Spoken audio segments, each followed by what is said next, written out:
And I've got one more question before some questions that I guess I view as being more joyful, exciting. So I guess the question based on DR's thought is if you could spell out maybe for folks who are watching, sometimes I hear this argument brought up that, well, if people in real life who are gay can play straight people, shouldn't people who are straight and cis be able to play LGBTQ actors as well? So let's talk about it. What's T? What are your thoughts on that? First of all, I love that Pearl and I have the same reaction. We've been waiting for this question the entire time, I think. So that's really exciting. I'm ready to dive my teeth into it. But Pearl, please take it away. Oh, Sky. Yeah. I want to hear Sky or Xander. I'm sorry. I'm just going to say this small bit because I'm really interested to hear what you guys say, because I came out late and I did a show 3 years ago where I played a lesbian. And so that's what did it, isn't it? Is that why you're gay? I'm still waiting for the paperwork to come back. I haven't really found the establishing point. Like kissing a girl on stage and be like, I don't hate this. No. Compulsory heterosexuality is very, very, very much a thing. But yeah, so I will say, when I got cast in that role, the girl who was playing my fiance was also a straight woman. And so I was like, there was this kind of heaviness in me. Like, I have friends who are Black. The role had to be played by a Black woman who are Black and who are at least bi.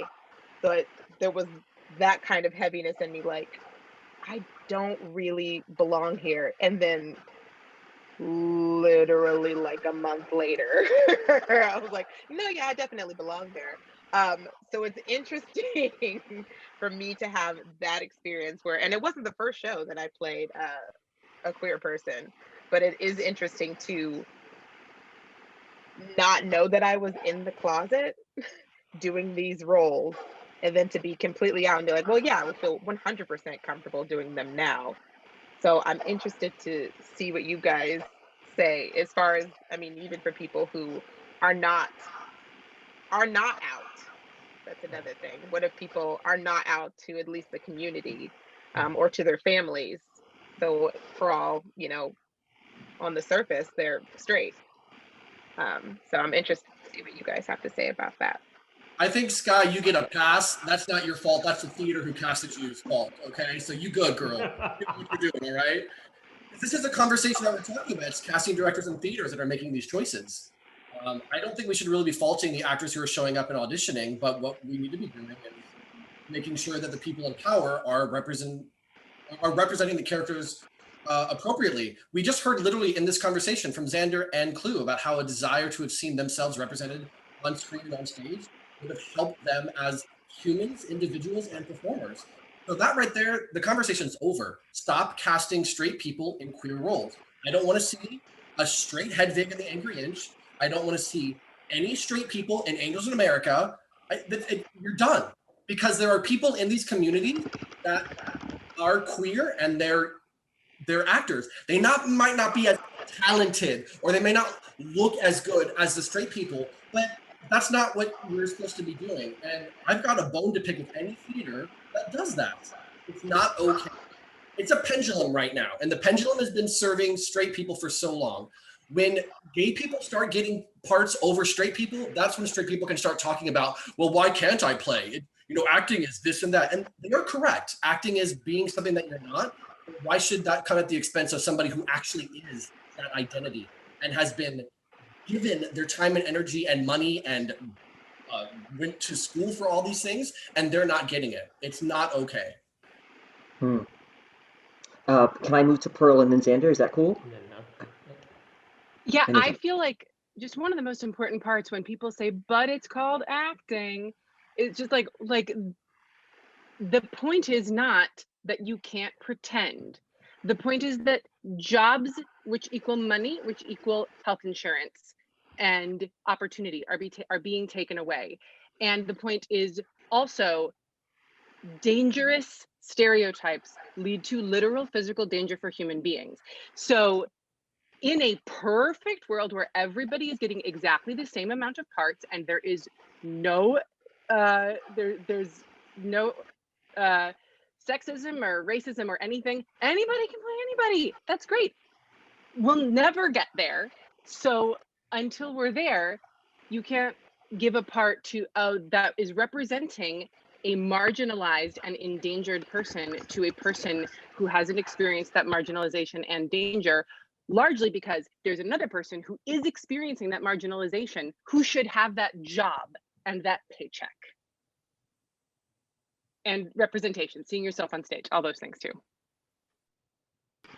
Yes, true. Xander. Yes, Pearl said exactly what I was going to, point out. Like, I think, in theory, like,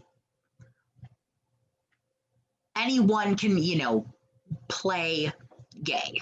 Like, just in that, like, gay is a socially constructed identity, and like it all boils down to love. And, almost everyone experiences romantic attraction.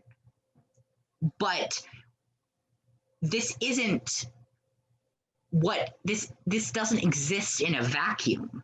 This exists in a world where gay people and straight people don't necessarily have the same opportunities, where they do not have the same, like, where they lag behind straight people in so many ways, and so we can talk about theoretics, but the fact is that we're never going to get to that utopian world. That's just not what's going to happen. And queer people need jobs, like, and with trans people also, like, I'm not even sure if we could get to that perfect world that cis people could play trans people, just in that, like, it's a physical experience in a lot of ways, in that, like, like when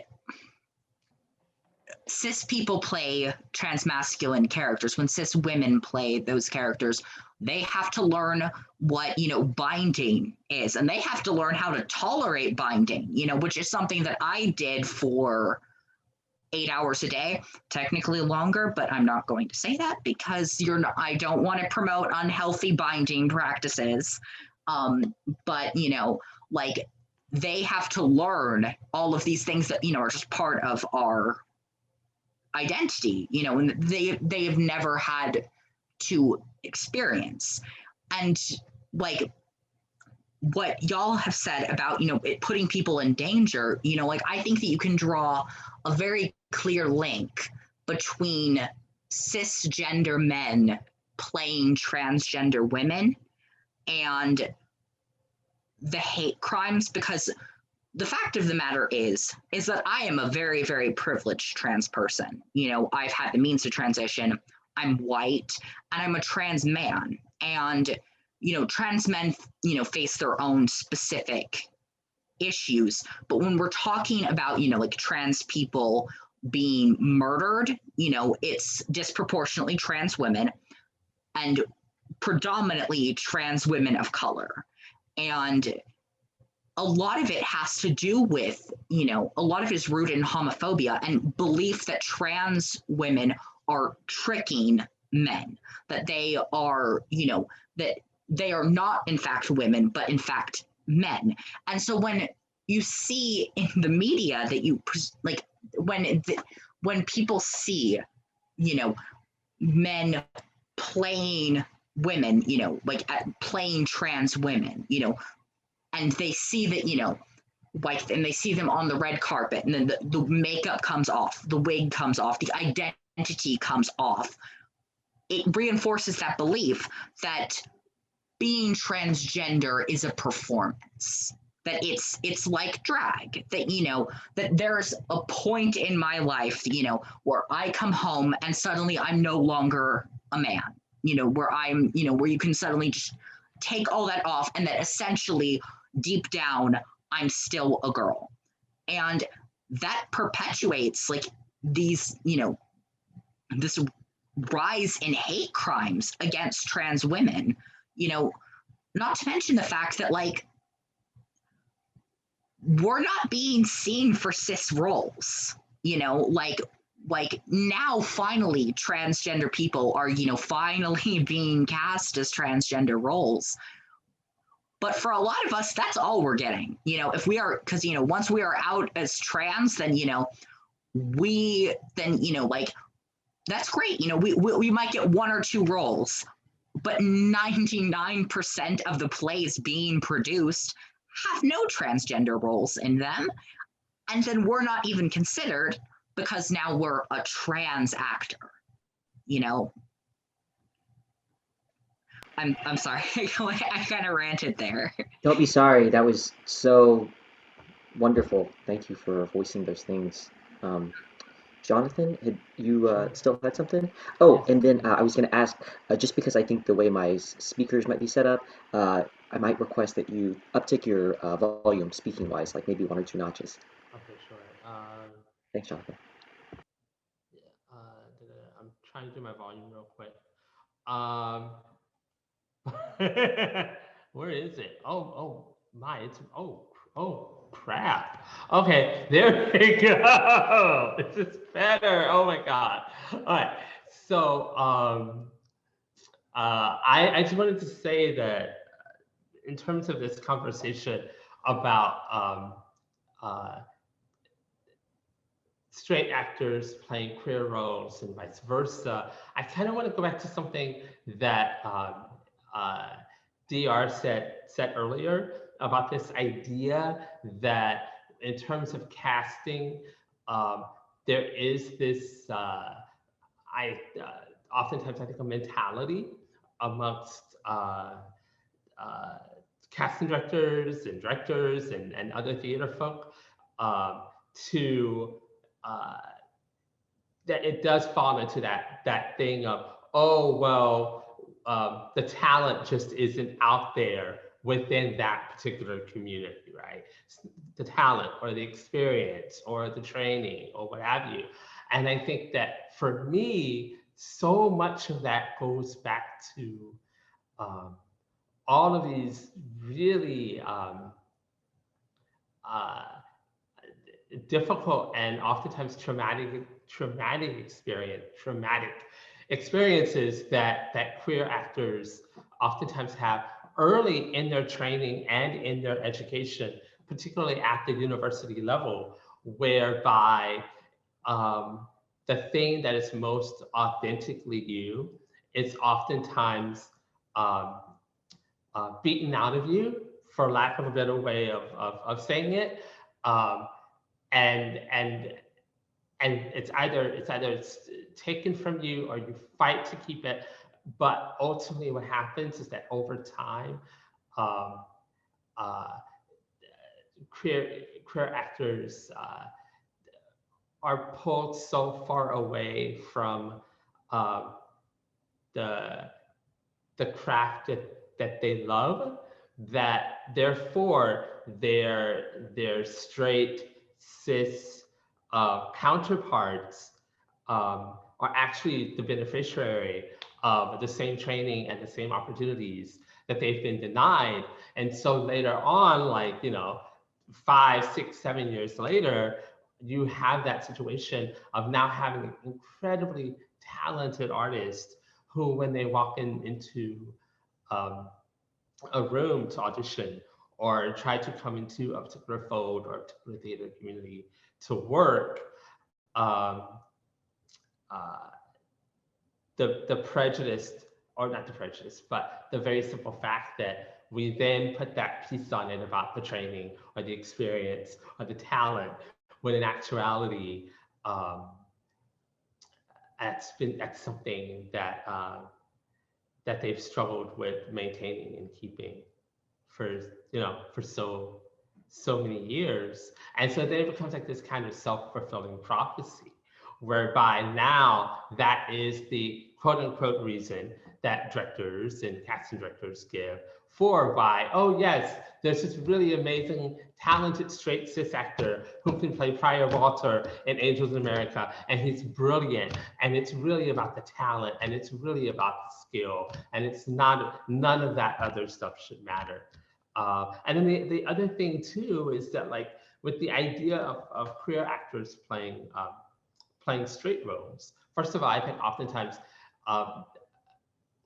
and I'm hoping I'm not making a horrible assumption, but that oftentimes those roles are, I don't feel that the sexual identity of those characters oftentimes is like the front-facing thing, or the really important, crucial aspect of the core of that character. And then the final thing, I'm just gonna be honest, I mean, you know, most queer people have lived our entire lives either trying to pass or trying to pass or trying to fit in with the straight world. So we actually already have this deep insight into that community in ways that our straight counterparts would not have insight into our lives.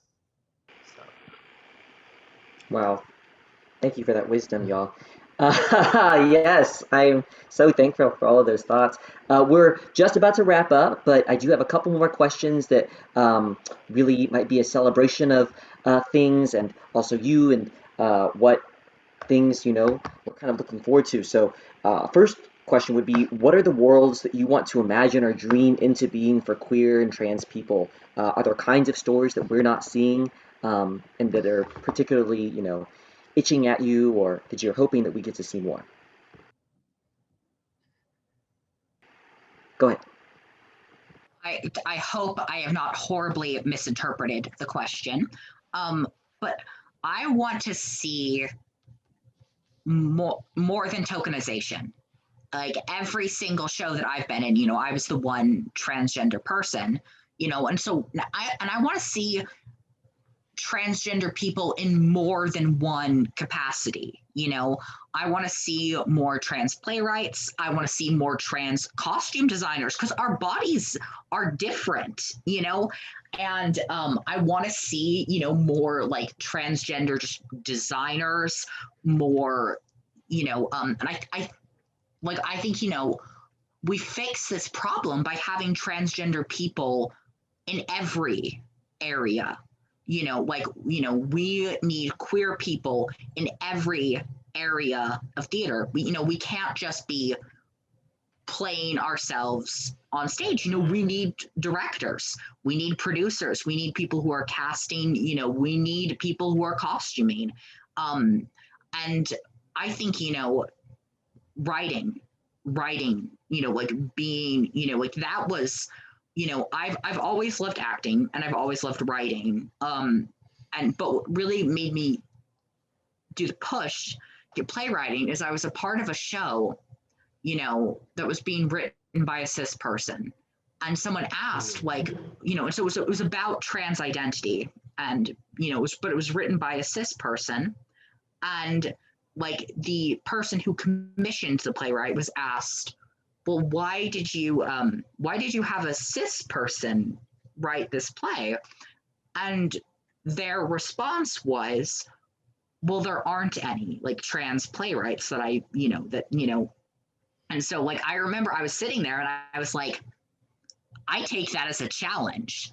And so, you know, I make sure to write plays where there's more than one, you know, queer person on stage.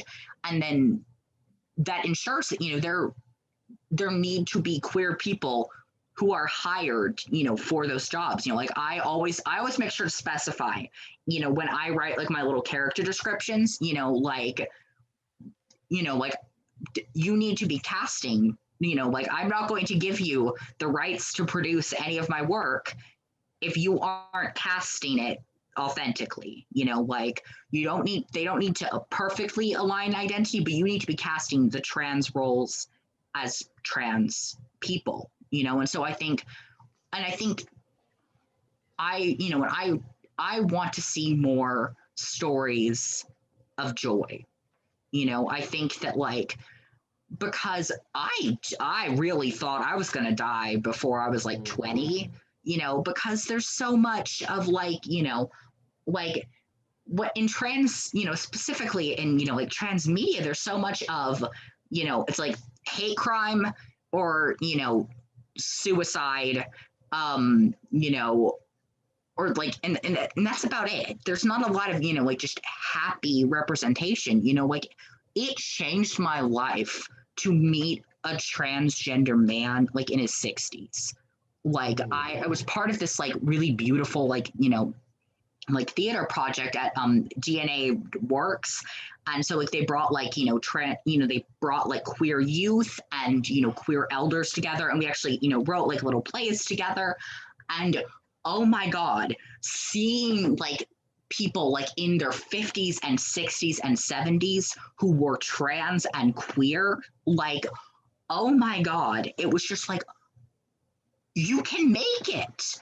Like they're like you can be happy, you can have like a 50-year marriage, like you can have kids, you can have a stable career, and like so we need more stories of joy and success, like, and the stories of trauma are important, like Lord knows I don't shy away from it because it's a way for me to process my own stuff, but like we need to show those those queer kids in our audiences who are growing up and being influenced by the theater that we create, that there is a future for them.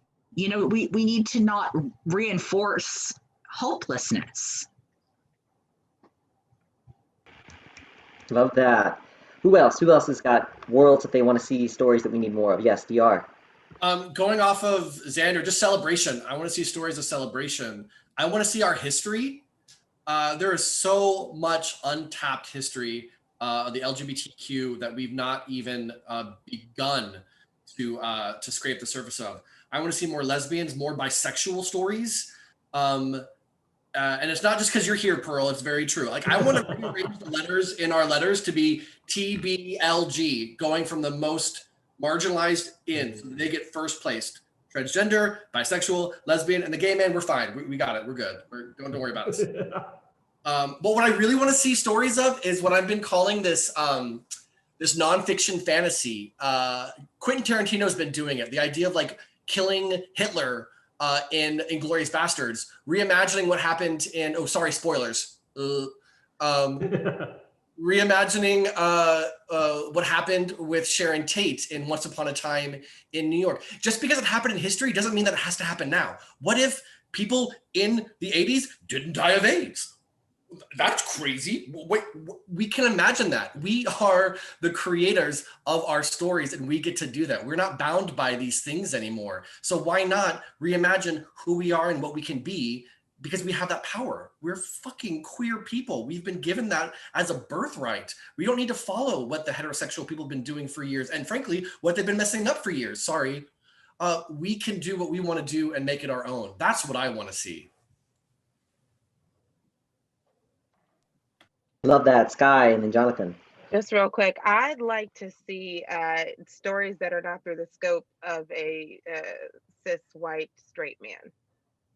I hate watching plays, TV shows, movies where the main point of the story is look how other you are, look how different it is compared to what's normal, or this is the struggle that, I mean, also as a Black woman, I'm tired of seeing like Black women struggle. We get it. We're constantly struggling. Absolutely. Every single day. Like those stories have been told. I'm done. I would just like to go in, watch a show where a woman just so happens to be in a poly relationship, where there just so happens to be an ace woman, where there just so happens to be, a transgendered family, an entire family, and nobody talks about like, well, this is what I had to struggle today. And like, oh, well, I mean, yes, the struggles are real. Like Xander was saying, like, we know the trauma is very, very real. Those stories are being told, those plays are being written. Yes, Great, write those. But also, sometimes we have regular lives. Sometimes we're surrounded by people who are also all others. And so when we're all around each other, we're not others, we're us. And so that's what I want to see. I just want to see us being us, doing us things forever in perpetuity.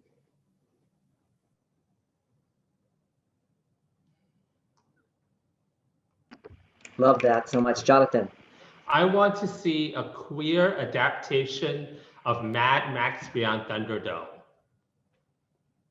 That's it. I'm available. Yes, girl. I totally want that in my life. So. I'm there for it. Yeah. Girl. I want to see musical theater creators learn how to be flexible with keys.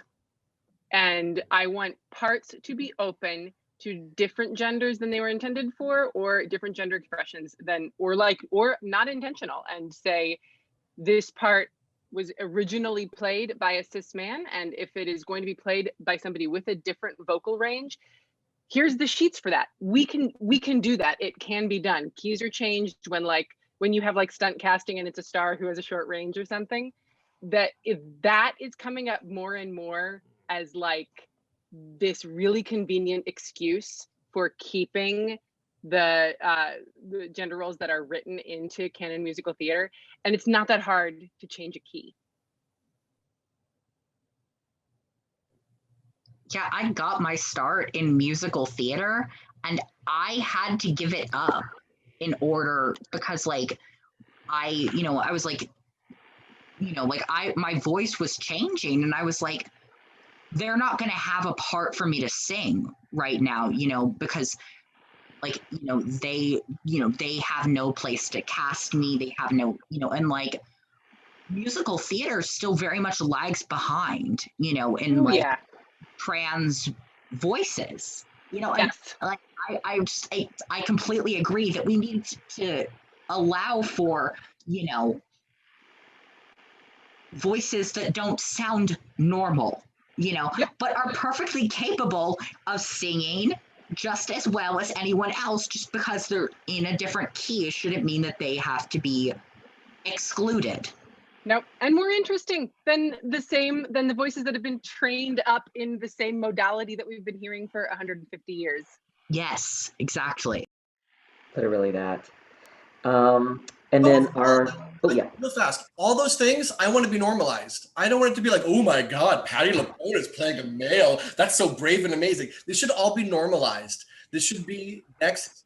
It's just normalize it, y'all. I don't know why we haven't. It's weird to me. I'm done. Sorry for my husband bombing the Zoom, by the way. I'm glad he did. Yeah, Jonathan, I fully expect in this like queer adaptation of Mad Max Beyond Thunderdome that, Patti LuPone certainly can find a role in that somewhere. I feel like somewhere. Yeah. She could be one of the lost children. Like the lost children with the matted hair and stuff. Those little kids.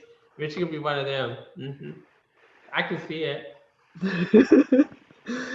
See it and believe it. Yes, I'm sorry for keeping y'all over. So I would love to then go into what are you working on? What can we see you in next? And COVID. So if nothing is happening right now, then are there other media that you're excited about right now? If you have a favorite podcast, book, movie, TV show, graphic novel that you have been reading and that is like centering queer, trans issues, or anything really that you want to put in the spotlight, now's the time. And again, yeah, if you're in a project upcoming soon or have something in the works, let us know.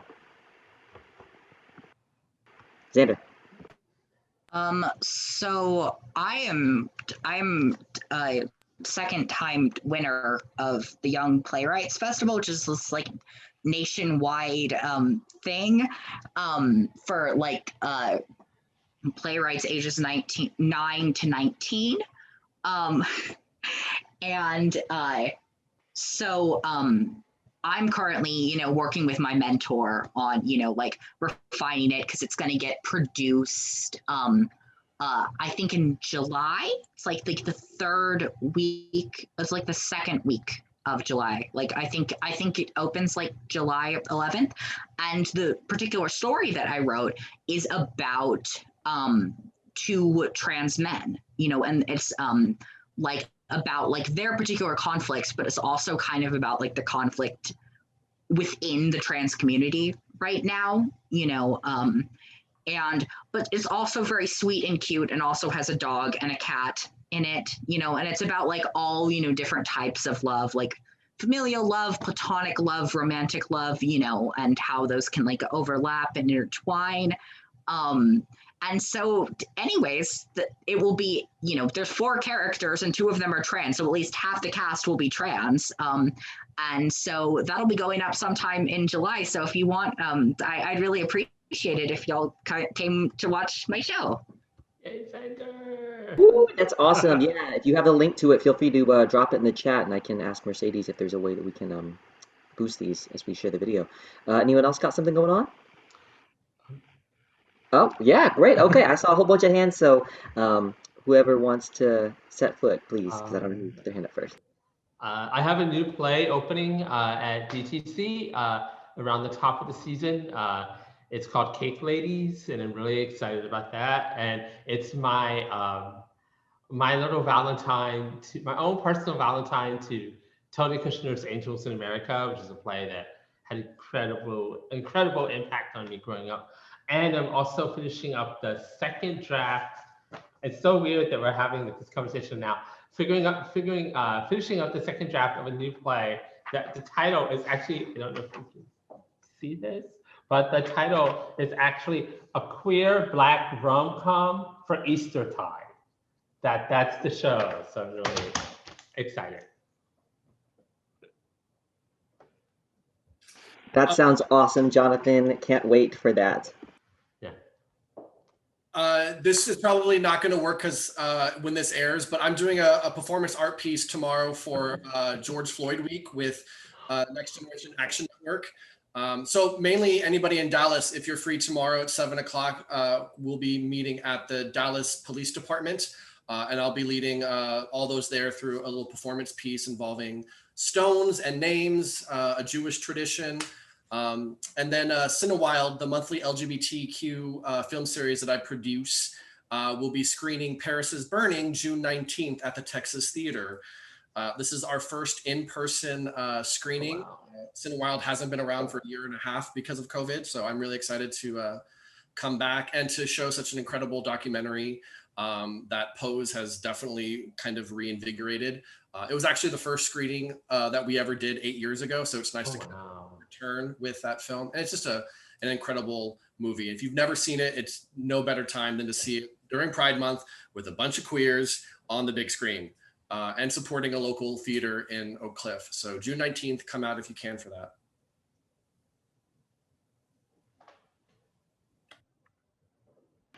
Yay, DR, awesome. Paris is Burning. Pearl, you had your hand up too? Yes, this Thursday on YouTube is going to be a concert. I recently took a songwriting class from the great William Finn, one of my favorite musical theater composers, and it was very hard and scary, and I cried a lot. But he's hosting a concert of pre-recorded performances of the student songs. It's on Thursday at 7 o'clock my time, so I think that's 6 o'clock y'all's time, but also it will just live on the internet after that. And I have multiple songs in the evening, and one of them is a song I wrote about coming out and getting kicked out of the house when I was a teenager, and I have already had 2 full therapy sessions about sharing this song publicly. So if you want to tune in and like hold me in your heart a little bit as people hear these words, you can find me at Pearl Rhine on Twitter, on Instagram. You can go to my website. It's just streaming for free on YouTube. Thank you to New York Theater Barn. Woo! Yay, Pearl. And Sky, I believe you're last. I'd love to hear from you if you've got a show or if you've got something that you have fallen in love with recently. Yeah, well, listen, I will fall in love with the show The Nanny all over again. It just popped up on HBO, and that's great. Only I care about it, and that's fine. I am going to be involved in Kitchen Dog's new works festival, new play festival, the new festival of plays and works and wonderful things. I believe it debuts June the 14th. That I will be doing that over Zoom. So I'm really excited about that. I did it last year and I had so much fun. I'm also, like I said before, I'm looking into getting more directing stuff, and I've got some things in the works that I can't talk about. But yeah, so cool stuff. I just discovered The Nanny, Sky. I'm watching it for the first time, and it holds up. We will start a message group. I'm into it. I'm loving every bit about it. So good. I do want to just say, Sky, congratulations on coming out. I think we as queer people, it's our responsibility to celebrate when we have these moments. I don't think it happens enough. I'm sorry that we're in a COVID pandemic and we can't have you have a birthday cake and blow shit out, but I want to celebrate you and that moment, and I'm really proud of you. And you should be proud of yourself. So congratulations. Yes, It's been a blast. Congrats, Sky. Thanks. Well, I believe that draws us to a conclusion here. And thank you so much for spending time with me today at this panel for LGBTQ. Is there true representation on stage? And I hope you all have a wonderful evening. And I'll let Thank Mercedes. you, Clue. Thank you, Mercedes. Thank you, Dallas Theater Center. Yes, don't run away just yet. Thank you too. Hey. Oh my God. Oh my gosh, there's so much stuff y'all dropped. Woo, Lord. But a lot of it was more about like the idea of like having integrity and being who you are, but then coming to the cast room and having to like that battle of like your personal identity versus trying to get roles in theater is coming up a lot. We need to do better. I literally put I literally wrote that down. And that was what my intentional hypothesis was. Like, people can say, oh yeah, we're welcoming. Like, I forgot who it was who said, like, the people of theater are always welcoming. But there's still the material down to like even the way we operate, even like the institutionalization of the theater itself. Nah, man, we're still lagging a little. Well, not a little. I'll try to be polite. But we have a lot more work to do. And the theme that came up too was like this idea of like, when you bring your physical self to a space, whether it's a role, you bring part of you to that role, right? And something that came up, I noticed even with the previous roundtable with the women of color, actresses in theater, was this idea they kept going on about, there's such thing as like being colorblind casting. Like, you got to be conscious of my color in order to cast it. It's the same thing with the queer community. Like this idea of like, you got to be, it's like, it's not even necessarily like blindness, but knowing who is in front of you, accepting their full sense of who they are and what they can bring to the role. That's how you got to operate. Okay. That and the stories, the lack of stories, there is not enough stories. And I even saw that and had questions about that. But like the normalization of being different. Okay, we're doing it outside of this art space, but we need to bring that into the art space. But it's all part of dismantling white supremacy, the institutions, yada, yada, yada, yada, yada. But holding these roundtable conversations, talking to real people about the work is the purpose of why I like doing this.